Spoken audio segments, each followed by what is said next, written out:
Hi friends. இன்னைக்கு நெறைய பேர் சொல்லக்கூடிய ஒரே word tension, tension, tension. Work tension.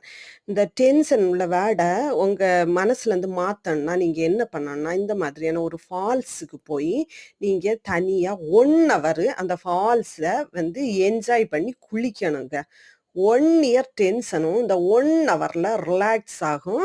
இது நான் சொல்லி உங்களுக்கு புரியாது. நீங்களே போனா தான் அத ஃபீல் பண்ணி, அத உணர முடியும். உங்களுக்கு புடிச்சா நீங்க போய் செய்து பாருங்க. டென்ஷன் ஃப்ரீ ட்ரீட்மெண்ட் இது. வீடியோ பிடிச்சா லைக் பண்ணுங்க. Thank you.